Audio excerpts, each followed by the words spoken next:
Olá, meninas e meninos, sejam bem-vindos a mais uma aula de ensino religioso. Eu sou a professora Tatiane. Essa aula é para o nono ano do Fundamental 2 e hoje nós vamos falar sobre ritos de passagem.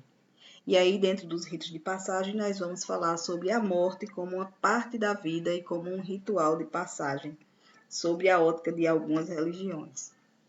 Então, a primeira coisa que a gente precisa falar sobre a morte é que a morte é um fenômeno natural e inevitável para todo ser vivo, né? A morte faz parte do ciclo da vida. Muito embora a gente queira fugir desse momento o máximo de tempo que seja possível, não temos como escapar, é um momento que todo ser vivo vai viver, faz parte do ciclo.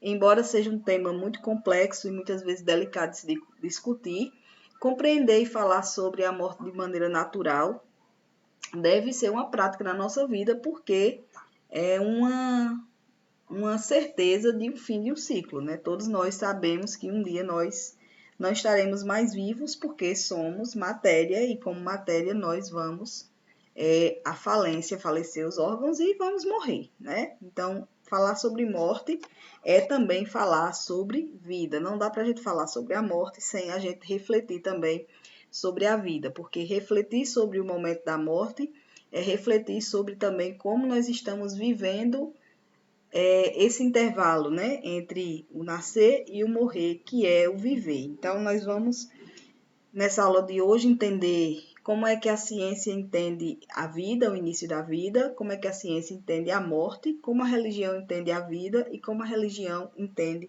a morte. Então, a ciência e a morte. Vamos iniciar, antes de falar sobre ciência e morte, vamos iniciar falando sobre a vida.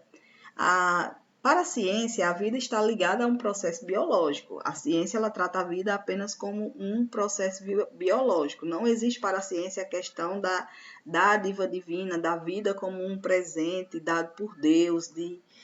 A ciência ela não tem essa ótica sobre a vida. Para a ciência, a vida inicia-se quando um espermatozoide fecunda um óvulo e ali começa-se a criar um novo indivíduo, um novo ser vivo, né? Então, existem alguns debates dentro da ciência sobre a questão de quando começa a vida, né?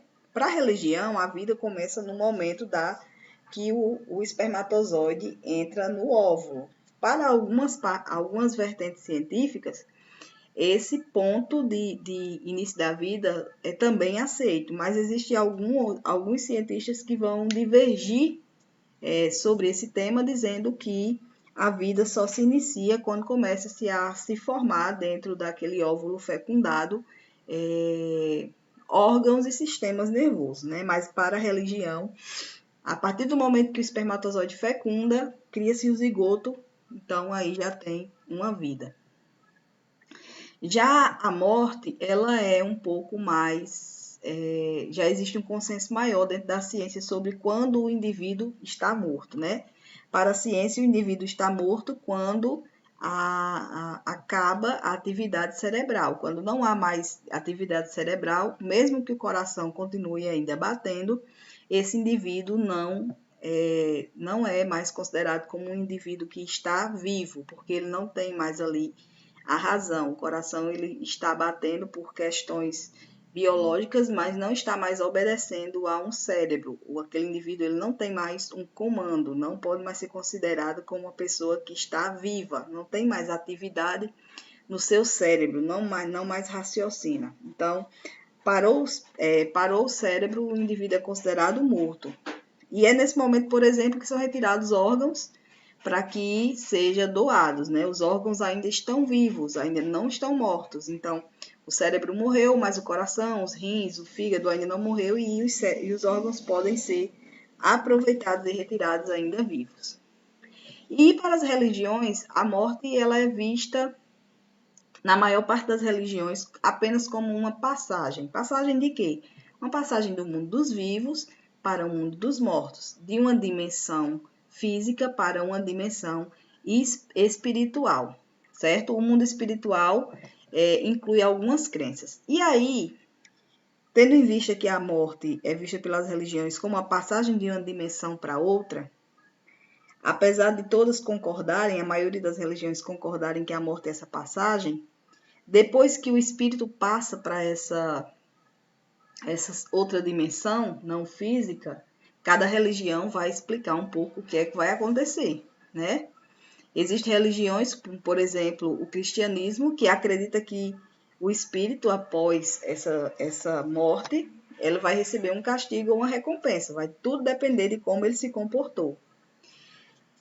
Algumas vertentes religiosas vão acreditar que o espírito ele vai para essa dimensão espiritual, mas ele pode reencarnar, ou seja, ele pode voltar a nascer na dimensão física, né?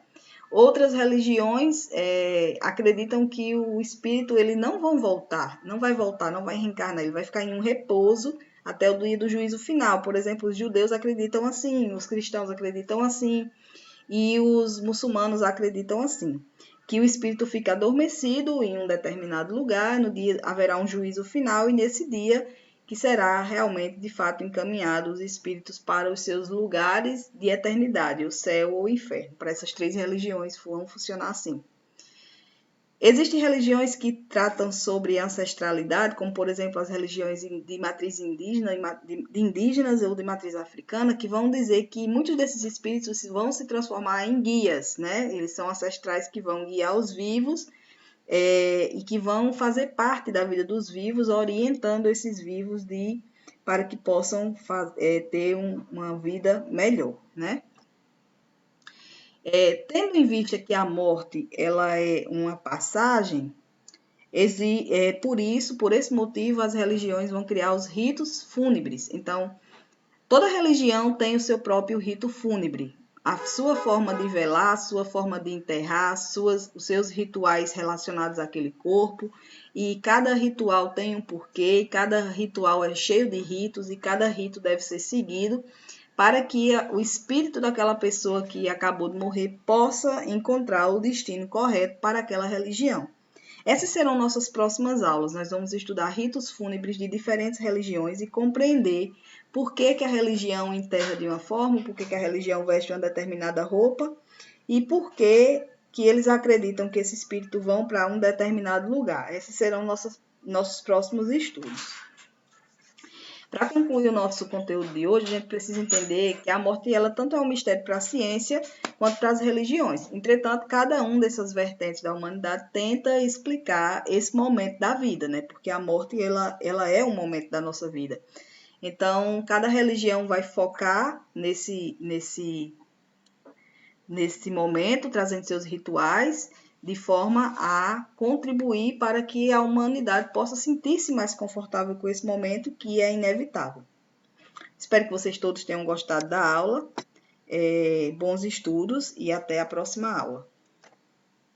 Aqui eu coloquei um exercício que vocês devem copiar no caderno e responder, tá certo? De acordo com o texto que eu vou entregar a vocês na sala de aula.